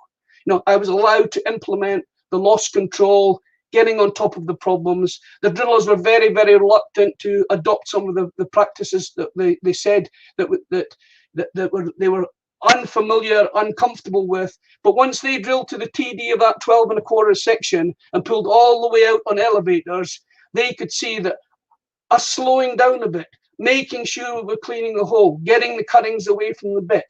These were all the key kind of the absolutely critical factors that was driving us to success. Remember I told you the speeds, it's not about going fast or slow, it's about adding value. You always do the things as adding value. So we delivered Foynehaven. We were 7 months ahead of schedule. We had no work for the rig. We took the rig to Norway. I never came back with the rig because the operator at the time did not want to learn. The things we were sending them to town about all the other things we could do to incrementally improve, you know, was not getting supported on town. So as I said, you know, I'm a can-do person. There was no point me going back to an environment that did not want to change, did not want to incrementally improve. So needless to say, I never went back. And interestingly enough, when I was at Marathon, we were partners in that field, and I got to review the data. And the sad thing was, you can see there was no learning curve. In fact, when the rotary steerable systems were introduced, you think would have improved performance, the gap even widened. You know, the costs went up and the performance went the other way. So you can see a lot of organizations today are not truly identifying their problems. So in 1998, again, I was working on a project that I should have got involved with a lot earlier. And I was really quite unhappy. And then I got a phone call from a drilling superintendent who was taking the rig down to the Falklands. So we had a very, very simple team and a simple approach to this. We had 2 drilling supervisors, 2 drilling engineers, a contracts, a logistics person, a mud and cement guy. We took a very, very simple approach to this well. My view to exploration is just drill a hole in the ground. You find hydrocarbons and then you spend money. That's the simplest way to drill an exploration well. Yeah, and that's basically what we did. You know, we didn't even have an MWD or an LWD. We went down there. We drilled 6 wildcat wells for 5 operators to the licensed depths in less than 6 months after the rig arrived. There was minimum lost time events, yeah, because it's so easy to communicate with each other when you're all working as one really tight, unified team like that, you know. But there were numerous accident events to learn from. I won't dispute that. This was a wildcat environment. Nobody had ever drilled before. The geology, the geoscience aspects, you know, can be challenging. But the wells were delivered, you know, 12 months ahead of schedule on time. There was quite a high well safety efficiency for this, and that was, as I told you, using my 3 little simple formulas. That's what the number it came up with. 65% was the numbers for these wells. But the truth of the matter is 3.5 every 10 days failed via things that went wrong. And again, how many investigative reports did we kick off and did we learn from this? Well, sadly, you know, it wasn't. What was the real secret behind the success? It's this can-do people. It's this empowering people. It's this teamwork. You know, it's everybody communicating, working together as one unified kind of team.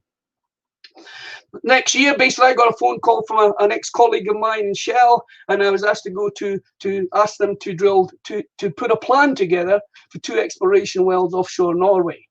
The best offset well was 24 days, which a well actually I had supervised after I was in Foynehaven. I spent 2.5 years in Norway working on the same rig, the Maersk Jutland, with a fantastic combined Norwegian and UK drilling crews. So that was the best offset. I think we took it from 31 days down to 24 days. So I spent 2 weeks looking at all the offset wells and put this can-do approach. And the plan I came up with was 11.5 days. Everybody laughed at me, but I sincerely believed, this is my view, you don't put failure into your curves. You set targets higher. You put down what you truly believe people can deliver if they do the right things, get things right first time, get rid of all the necessary process. And so that's what I stuck to my plan.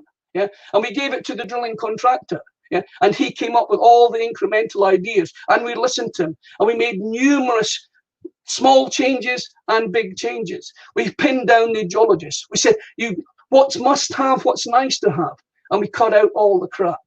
And so what was the result? Well, the first well we drilled in 16 days. There's the red Smith clay, I think they call it, in that. And we'd seen on that offset well in 24 days, this was a very delicate clay. You did not want to start rotating in this formation, so it will fall apart. And we told our back-to-backs this, do not rotate in this formation, you will get yourself stuck. But they thought they knew better. There was a non-compliance to the lessons that we'd already learned, and basically we lost 4 days on that well. But still, we're 8 days ahead of the best offset well. On the second well, myself and that guy from Dundee, like Caroline, we were the two supervisors on the rig. And we went from the first anchor to the last anchor in 9.5 days. And we even had 1.5 days of NPT, if you want to call it, on that well.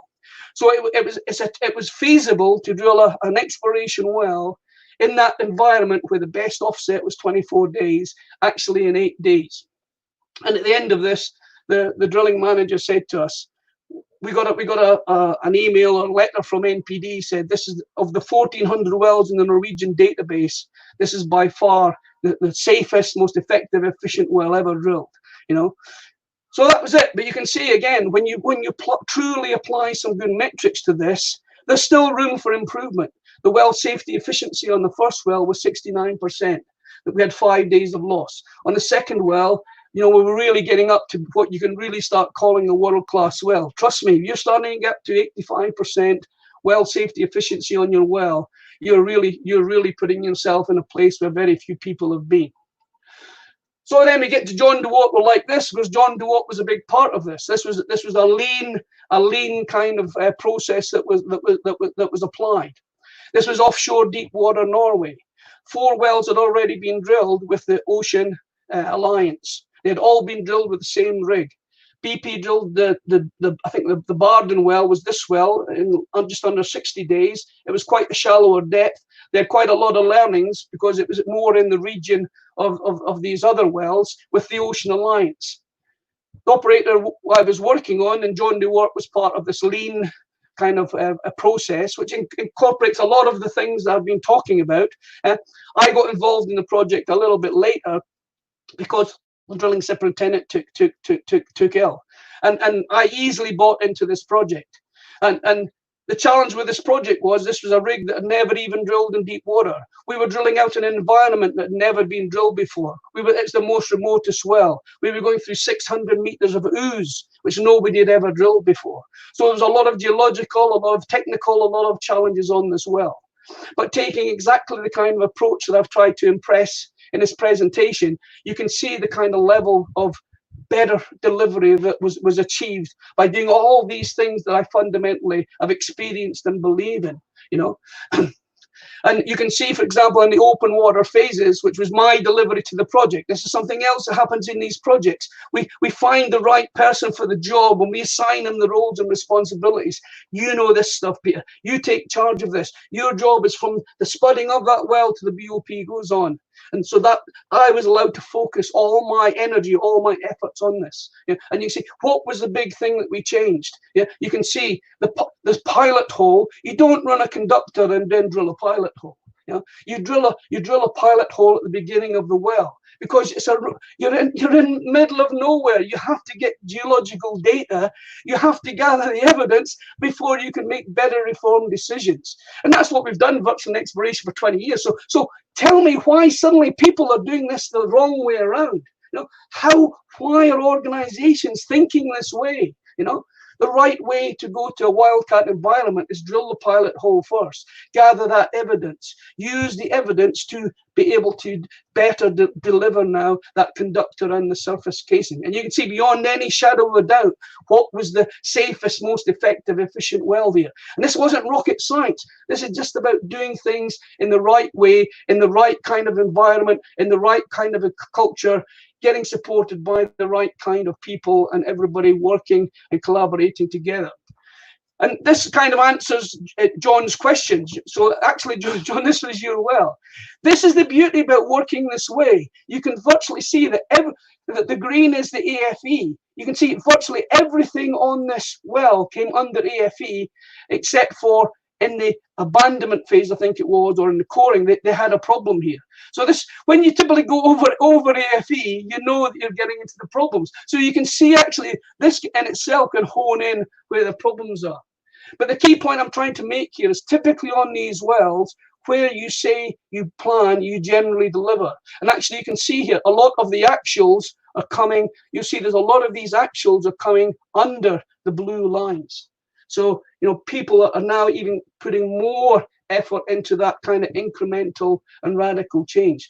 So these results do not just happen by accident. You know, they happen because of the systems, the standards, the compliance to good project management, you know, performance-based metrics kind of things. You know. So this was me, my first ever exploration well as a senior drilling engineer in the North Sea, you know, but I didn't have to change anything. You know, John Edmondson, who already incorporated this design, as a good friend of mine, I just says, John, how did you drill that last well? This is how I did it. Man, I'm just going to do exactly the same kind of thing with the same rig. And the key thing is, this was a company that radically changed the way wells were getting drilled in the North Atlantic. You know, they discounted the 20-inch. They discounted the 13/3/8 inch. We set a 30-inch conductor. We drilled a 12.25-inch hole. We drilled 3,200 feet of clay in 5.1 hours. It's the fastest section I've ever drilled in my experience, and it was all done safely because there was a huge big window. There was no, we could have easily drilled this section at 1,000 feet an hour. The problem was we couldn't make connections quick enough. That was the problem. I was in the office, Mr. McVeigh was on the rig, and when he pulled out, was it a good hole? Did it meet Fred Dupree's characteristics? Did it meet Amy Fox's characteristics? You bet you, because I understand what Fred Dupree's is telling me. I understand what Amy is telling me. You know, it's not about speed, it's about understanding where your limits are and understanding the risks and making sure everything gets ticked in the box. And interesting, this wasn't actually a vertical well because we actually drilled it at 30 degrees because we had a plan here. In a discovery well, we were actually going to keep most of the well to use then as a producing well. So it was done pretty smart, pretty clever. In a success case, we already had 50% of our costs invested in a discovery well. And so that was the result. Spud to TD in 7 days. This is not like drilling non-conventional wells on land in America. This was going through, you know, a big section of chalk, Cretaceous, you know, pretty hard drilling in the latter part of this well. And the big technology step change that John Edmondson introduced to the North Sea was the bit systems approach using the AutoTrack Extreme was the huge big step changer in the North Sea. And it was this high performance organization. We're looking for every little piece of little bit of an improvement to keep improving all the time. And so you can see the total days on this well was 15 days, but it wasn't the perfect well. 15% of loss was still identified. A 186-day well that had 15% NPT. Ridiculous. You know, the loss and waste on this well is going to be 75%. Why are people not measuring it this way? It's unfathomable. I just can't understand, you know, why people would do this. So this was basically the well. And you know, this is some of the things we did. We deep drafted through the rig. All the pipe was this wasn't a dual derrick rig. This was a single derrick rig. We kept the rig ballasted down, all the pipe in the derrick kind of thing. You know, you can see the time with it. So it was a 3rd generation single derrick rig, no offline capability, no bucking machine, mostly manual. So what were the success factors really here? It's about this empowerment to the people, letting people take charge on the rig, giving them that well plan, telling them where the limits are, showing them where your numbers came from, showing them where you think the problems are going to be, giving them good predictive models and letting them run with it. And when things start to deviate, this goes back to Dave's question, and we start to see these kind of dynamic risks start to arise, we start to have a discussion and we start to make sure we've got that contingency plan. That's another thing for Dave. You know, John Thorogood was always like that when I worked with John. I used to phone, say, we're having a problem, John. He's, what's our contingent plan? And this is another secret to these kind of success stories. We always have a plan B or a plan C in our pocket. And we thought about this in the planning phase, so we don't get caught with a big surprise to make the wrong decision. And as I included the bit runs on here because this was like an incredible kind of performance. So as you can see here, 605 ROP, the bit on bottom hours, 5.4 hours. We drilled 3,257 feet. So, you know, and it was easy. We were virtually washing through formations. And I've just looked at some, I said, a 2019 report, and to get the top hole and the surface hole into the well, it's getting into almost kind of weeks of rig time already. And then by far the best ever project I ever was involved in was a subsea development in the North Sea. And again, using that same rig that was drilling these exploration wells, we applied the same kind of well design, the same kind of technology, the same kind of approach. You know, we don't put a days to depth graph together at 45 days because people will deliver in 45 days. We put a graph together that shows if we get everything right, we do the right things, we get things right first time, we're going to deliver as per planned. And what actually happened? Well, the people did actually better. On every single well here, they came ahead of this very aggressive incentive curve we put down there in the first place. So it was this, I believe, even with the automated rigs that John's going to bring into the industry, it's going to be pushed to come anywhere close to this. So this essentially was the delivery of the 6 wells on this project. Again, it's not the perfect well. There's still areas that improvement were definitely recognized. The well safety efficiency of this whole project, 20% of this was still lost. So despite the phenomenal progress, the true results of managing it in a due and diligent evidence-based way shows you exactly where things can still be improved. Yeah. And the interesting thing about one of the most recent things, and it's because of the complexity of the geology. Yeah, very, very common now. When we drill a horizontal well, we don't find enough pay in the wells, and particularly west of Shetland. That was an interesting discovery I made when I looked at all the wells data set. 1 in every 4 wells drilled west of Shetland, the well had to be sidetracked because there was not enough pay. So obviously there's a certain amount of pay you need to complete the well. So that was a very interesting statistic. Do any of these sidetracks ever get reported as NPT? Well, not in this particular operator. So a lot of this doesn't get captured. And there's many, many more instances in a lot of well reports that none of this is being captured. So if you're not addressing your problems, you're not truly starting to understand where there's room for improvement, where you're needing to apply the other technologies and everything. And then after my purple patch, I got back into basically the in-between organizations. Yeah. So you can see now this is an in-between organization. There's very little empowerment. I have no power. I am not involved in decision making. I'm getting told pretty much what to do, and we're doing our ultimate best on the rig to try to drill wells as safely and as effectively, as efficiently as possible. And these were all good wells. Trust me, the operators are highly delighted in drilling these wells. But the reality of these wells is evident through the numbers when you apply these 3 little performance metrics that I choose to use. Yeah. So the 2009 wells, you can see 49% of the wells was identified as lost or wasted. In the 2011 to 13, this was a 12 well campaign where we were drilling, and we were really constrained by not in contract. That was the big problem there. It was a national oil company that had a contract, and the drilling contractor not in contract and the operator not in contract, and so we were constrained. We had no opportunity to make any changes or improve, basically. And again, subsequently, I'm a can-do person. I kind of got fed up not being able to change anything or see anything better, and then I kind of moved on to another couple of wells, which again were drilled reasonably efficiently. And a lot of the problems actually were you've got to look at the data. On the well in 2015 and the well in 2017, there were very few wellbore failures. This was a very, very interesting statistic. The actual physical drilling of the well was delivered incredibly efficiently, and I'd like to impress that.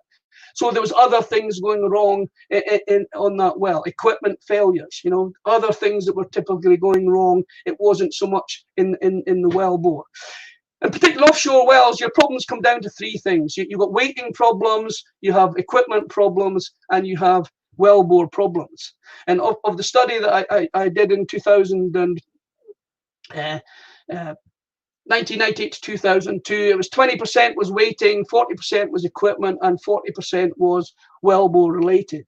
And again, the well control was about 1%.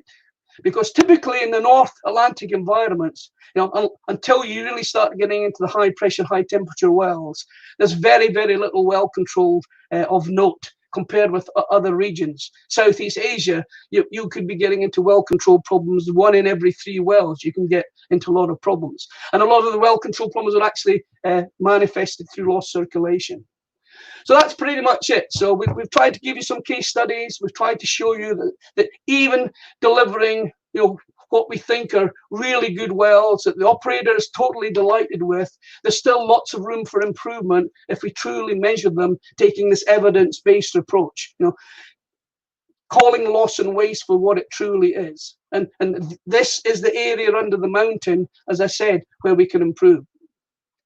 So in summary, this is what I've done, and this is what I try to recommend for anybody going forward here, is to integrate this more loss control approach into your wells.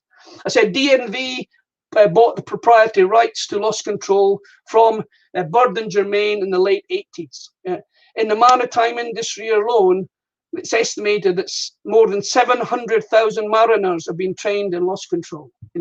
How many of us get afforded this kind of training in an industry that is very problematic prone, as I've tried to demonstrate through the loss and waste that truly exists within our wells, opposed to the typical classic metric of non-productive time that we use. And so instituting this practical loss control leadership is what we should be doing, in my view. If I was a senior drilling engineer or a manager in an oil company, every new graduate coming into my organization, this would be the first thing he'd be getting this book and the questionnaire that comes with us, and he'd be asked to self-study and do loss control. Because if he truly understands loss control, he's going to quickly identify that when problems occur, you'll already have a much better processing and logic and flow, how to solve these problems and how to start doing all the right things to prevent and be more proactive in the first place. And if we truly believe the iceberg of problems that evidently exist, how do we truly start to learn from these problems and these failures? And as I said, in my career, I virtually never had the opportunity to participate in one investigative program. Typically what happened when big things went wrong on the rig, the operator did investigate it a few months later. And guess where the finger was always pointed to? It was always pointed to the supervisor and the people on the rig. So we had a couple of incidents. I remember that when things kind of went wrong, and I assure you, it was made quite clear, who was making the decisions in these problems, and it wasn't the people on the rig. But it's easier for them to point the finger at somebody else rather than take the leadership and the responsibility for this. So that's my summary on this. So times are going to change now. We're in a time of big change. People are going to change. Situations are going to change. Relationships are going to change. The only thing that constant is change. But if we still stick with the standard failing norms, this industry is not going to improve. And we've tried to impress on you, world-class projects and the reasons why they have been delivered.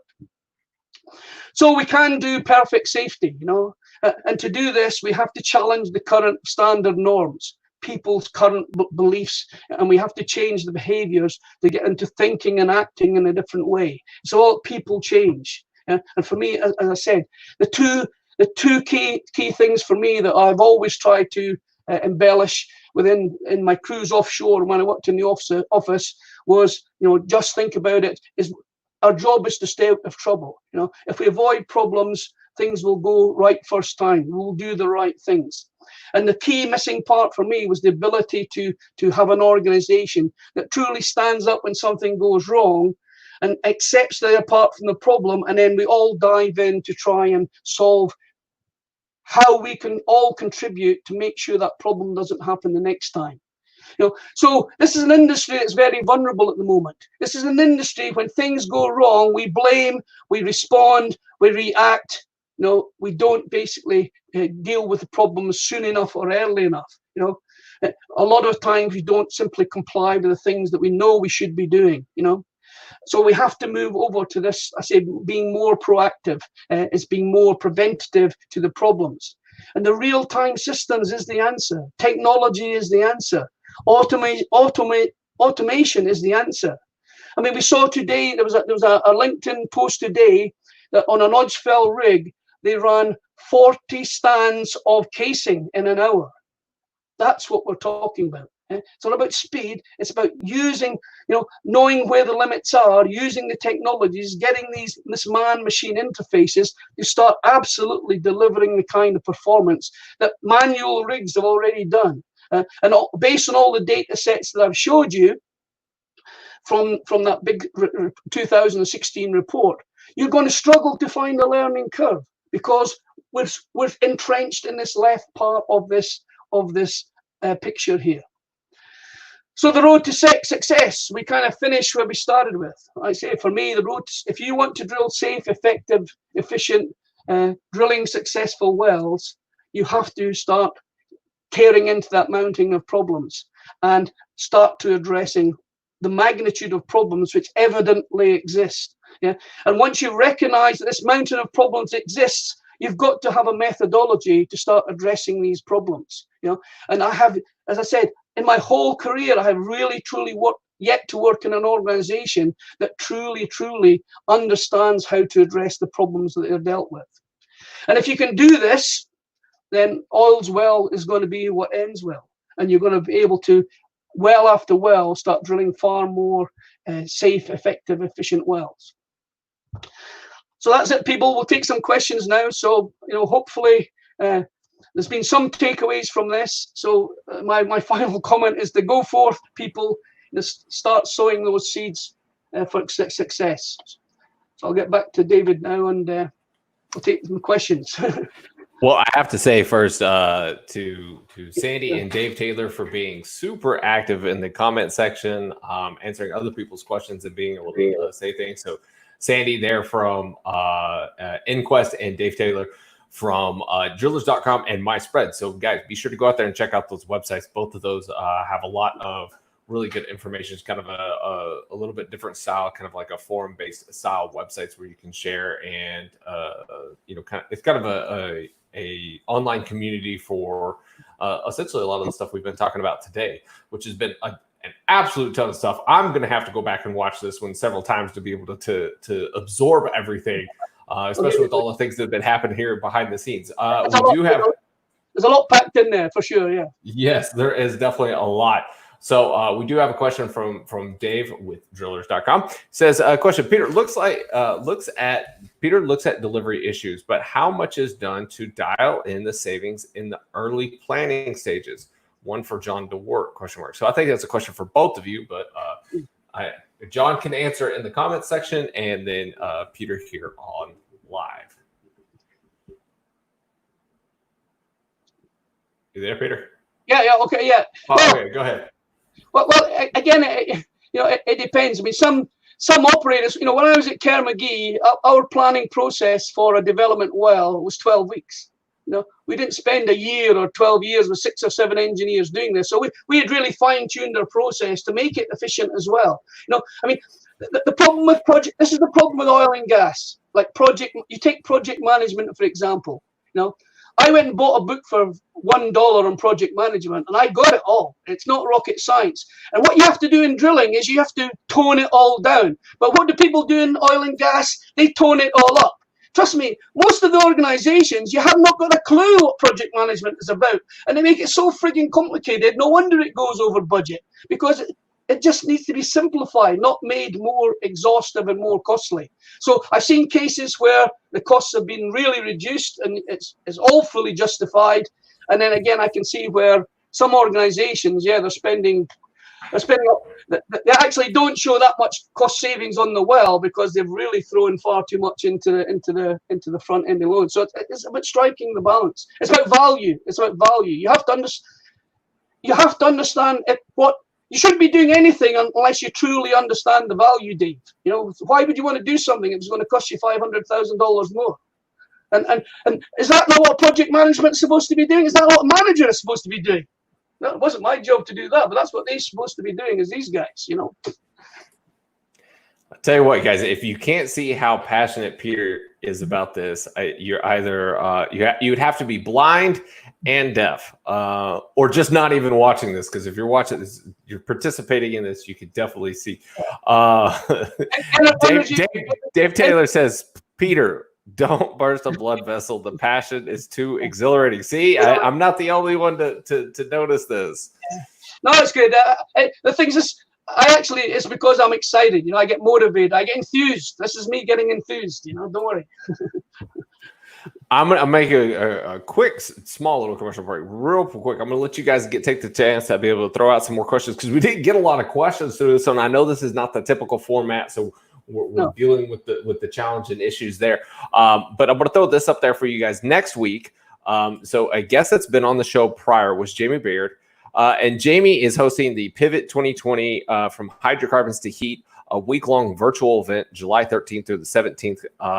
You guys can, if you just look up Pivot 2020 or Jamie Beard, you'll be able to find out some more information about it. I'm still a strong oil and gas guy, but I'm also a very strong and proponent person to being able to pivot and get a job regardless. So there's a lot that's going on in the geothermal world, a lot of conversations and stuff there, where obviously a lot of the stuff that Peter's talking about today, a lot of the stuff that we've talked about in previous episodes, even Fred Dupriest told me on the show once before, drilling geothermal wells is a one-to-one to drilling oil and gas wells. You can take the same lessons learned. You can take the same technologies. Obviously, every oil and gas well is different, just like every geothermal well is going to be different. Higher temps are going to play a role, but you're still going to be using some of the same methodologies. So I highly recommend. There's going to be a lot of actual oil and gas people on many of those panels that are going to be discussing things. So if you guys are looking for jobs, be sure to open that into your spectrum of as far as looking. Now back over to the questions. I will say this: we're getting a lot of comments in the events group on LinkedIn. So we appreciate you guys. We don't have any questions over there, but we appreciate you guys being able to comment over there. I'm going to work as hard as I can to be able to get this whole LinkedIn thing solved as quick as I can. If not, then I guess I'm just done with LinkedIn, and we close an era of the Vidor Locksmith there, and we'll just be doing it on YouTube from now on. So Divine says, Peter, excellent presentation. Nelly said, great talks. Congrats, Peter and David. Eric says, never up, never in. Dave Taylor said, great talks. We have Pascal Ray. Thank you so much, Peter and David. This has been the best session. Wow, that's something. Friends, excellent talk. Congrats both David and Peter. Guys, thank you all so much for sticking through this. But we do have one more question. Peter, is LCA course available online? Yeah, it's available online. You just contact Bob, the guy who's he's an absolutely unbelievably talented. You should get Bob Nelms to come and do LCA on one of your shows. This boy is an unbelievable, great talker, instructor, and enthusiastic as me. He was an aviation. He was an aviation guy who got into reliability, but yeah, it's online. Yeah, you can do it online. He's kind of taking it all online. You can do it online, and highly recommended. There we go. I got to fix my camera a little bit. All right. There's another thing for Dave. I mean, what you can actually do is Bob's coming to the end of his career. Somebody like Spread, you could get your facilitators to be affiliates of LCA, and you could integrate this into the way you do your workshops and everything, Dave. That's what I'd be doing. Trust me, I'd be integrating this into the way you RP squared run your business, and you can for a fee every year, you can make money out of this. Hey, I like making money. So we've got Mustafa says, great presentation. Rima, learned so much, Peter. This show was amazing. David, thank you so much. And then I can't even. Bardia, awesome, Mr. Peter, and great as always, David. Thank you guys so much for watching. We do appreciate it. So, I mean, we're not really getting much in the way of questions. So I will say this, Peter, do you have any last words that you would like to be able to share as we wrap up the show here today?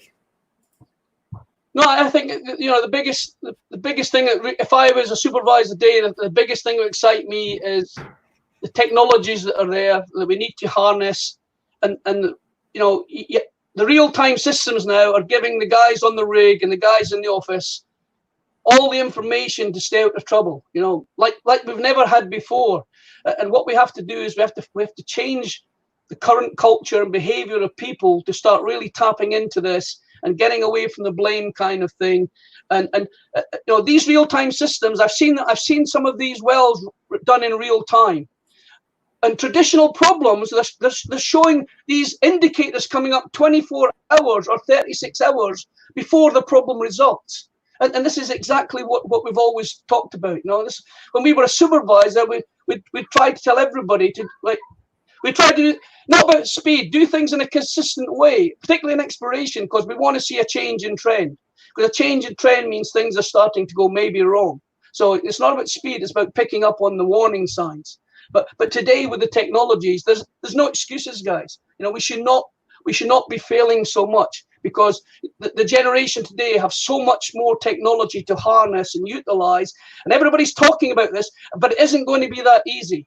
It's not going to be that easy, because the people still have to have the intimate knowledge and skills of what really, because drilling is Fred Duprice, it's Amy Fox, it's technology, it's John DeWart, it's automation, it's digitization. There's so many things for people to learn. It's a bigger challenge than I think it ever was before. So it's going to be challenging, but there's no reason why people can't go on and kick ass. Well, great way to end it there, Peter. Thank you so much for being on the show. For everybody out there that's watching, please reach out, connect with Peter on LinkedIn. Follow the hashtag Vidor Locksmith. Obviously, now we need to make sure that you guys subscribe to the YouTube channel, because it seems like that's where everything's going to end up now, unless I can get some kind of feedback from LinkedIn here pretty soon. Once again, thank you guys so much for sticking with us and being here through the technical difficulties of having to start the show twice today. Peter, thank you so much. We didn't get to promote the show as much as we wanted to. Just so many things with LinkedIn were not going my way this week, but we still had a great show. We still have this out there. You guys can still go back and watch this. You can still share it with your friends, your family, your colleagues, and anybody else that's in the drilling, or it doesn't even have to be in the drilling industry. Obviously, a lot of this can be carried over into other things. So Peter, thank you so much for being here. I do appreciate it. And for all you guys out there watching, as always, know your industry. Go visit GibsonReports.com.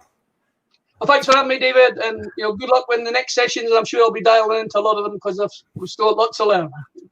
Thank you, sir. Here we go.